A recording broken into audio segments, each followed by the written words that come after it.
Hey, I'm Todd from Request Metrics. Today, I'm going to be doing a website analytics audit on frontendmasters.com, an online developer training catalog. We're going to look at their current analytics setup, ensuring that they have the right tools to collect data about their users and traffic. We'll look at the key conversion events, which are the pivotal moments when visitors will make a buying or not buying decision for their content. And we'll wrap it up with some actionable recommendations to hopefully optimize their website's potential. So let's dig in. One of the most important pieces of information we can know is where are users discovering us? Where are they coming from? In this case, I'm going to come in from Twitter. Now, Twitter will pass along that information when I click on a link saying, hey, this user came in from Twitter. However, not all sites do this. And so if you're trying to promote your site and put your link out there in places and you're unsure whether or not you'll know where they're coming from, it would be important to add query string parameters to the URL, those UTM params, so that you know where the data is coming from, what the source, what the medium is for that traffic. So I'm going to click in here on frontendmasters.com. And we're going to start loading. Now, right off the bat, there's a very clear call to action.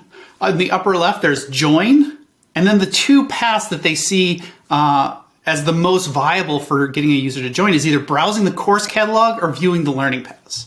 And going into either of these would be important signals that the user is ready to look at a buying decision. There's also a pricing thing, which would be super important.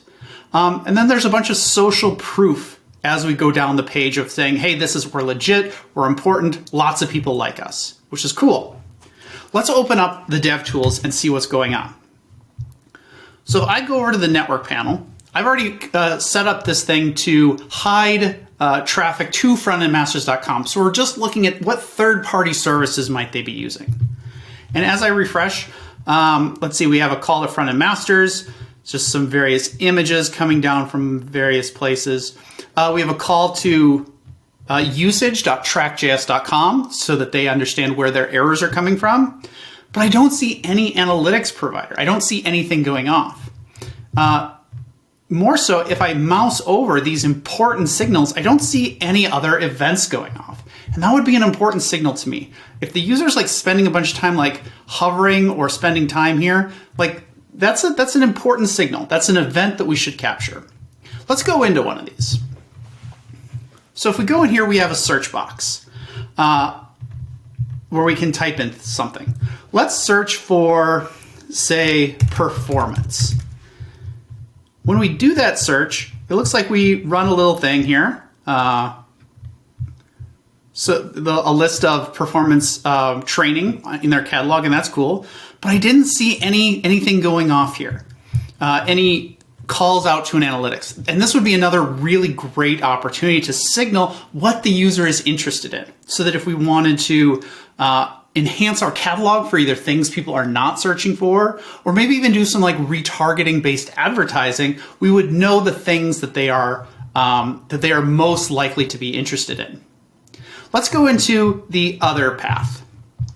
So if we go back and we go into learning paths, we have this cool animation here that shows, how far we are into these different paths, and it would let us self-select into what kind of role that we're interested in, which would be a really important signal for marketing to this individual later.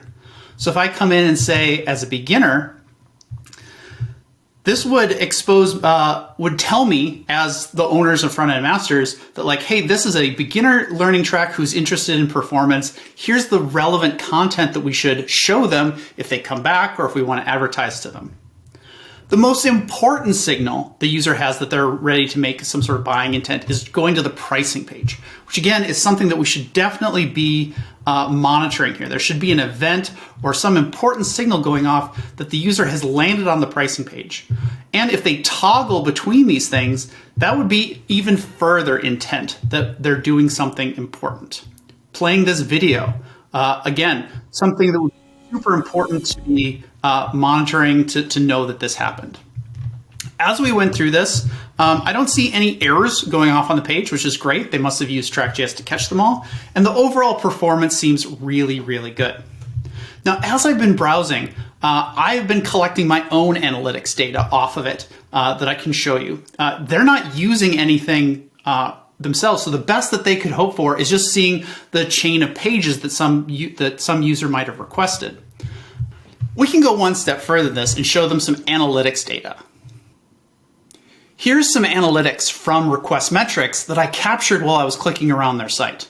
In the last 24 hours, I'm really only capturing my traffic. So it's showing there was one session from one user that had 7 views. But the performance of that site was really, really good. Everything was loading in less than a second. And their core web vitals, their performance scores that they would get measured on by Google, are all in the green. Everything is super positive. Let's dig in on what those analytics events we could have captured would be. So if we came in here, we see that one session from one user with a 0% bounce rate. So this was a good user that came in. And where they came from was Twitter. We automatically captured that and showed you those sources. So you could get the breakdown where your traffic is coming from social, from Google, from email links, wherever you get your data from. And we can see where they came in from and where they left.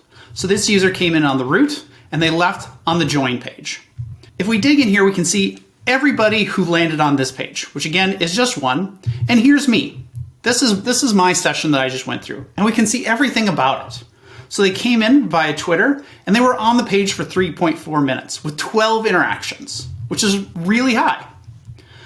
The page view came in on the root, everything was good from performance, and the user started scrolling around. We clicked on Browse Our Courses, and we entered some characters into this course catalog and searched.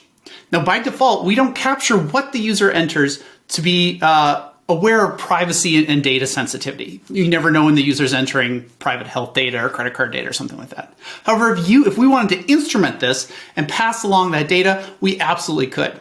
Then you could produce really interesting reports about what are the things people are most likely to be searching for.